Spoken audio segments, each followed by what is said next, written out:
আসসালামু আলাইকুম সুপ্রিয় দর্শক, ইতিমধ্যেই কিন্তু আমাদের যে মাটি কাটার কাজটা ছিল এটা কিন্তু পুরোপুরিভাবে সম্পন্ন হয়ে গেল। প্রায় 2.5 ফিট কিন্তু আমাদের মাটির উচ্চতা ছিল এবং দৈর্ঘ্য ছিল 51 ফিট, প্রস্থ ছিল আমাদের 30 ফিট। 30 ফিট আর 51 ফিট মিলে আমাদের 2.5 ফিট। প্রায় মাটির চালান আসছে 1450 ফিট স্কোয়ার, 1450 স্কোয়ার ফিট মাটি চালানো আসছে। এর মধ্যে কিন্তু আমাদের কিন্তু ইনশাল্লাহ মাটি কাটার কাজ পরিপূর্ণভাবে সম্পূর্ণ হওয়ার কথা ছিল, কিন্তু হয়নি।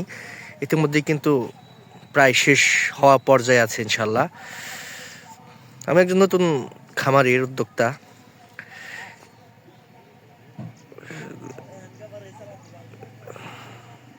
ইতিমধ্যে লক্ষ্য করলে দেখতে পারবেন যে আমি যে খামারটা করব আমার পাশে, সেই খামারের পাশেই কিন্তু ঝিনাই নদী আমাদের।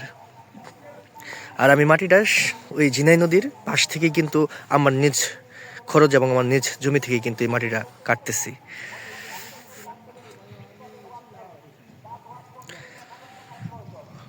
ছোট থেকে আমার খামার করার খুবই শখ ছিল, আলহামদুলিল্লাহ।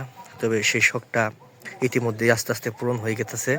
কারণ টাকা পয়সার দরকার, একটা খামার করলে কিন্তু 1-2 লাখ টাকায় হয় না। এটা খামার করতে গেলে 1-2 লাখ টাকার উপরে ঘরই লাগে তুলতে।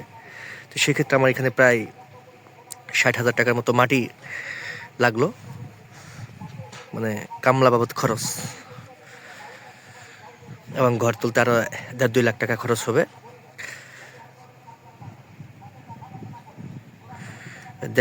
এই 1.5-2 লাখ টাকা খরচের পরেই কিন্তু আমার আসলো খামারের যে মেন ফাংশনটা, এটা কিন্তু আমার পরিপূর্ণভাবে কমপ্লিট হবো। এরপর থেকেই তোলা হবো ইনশাল্লাহ মুরগি।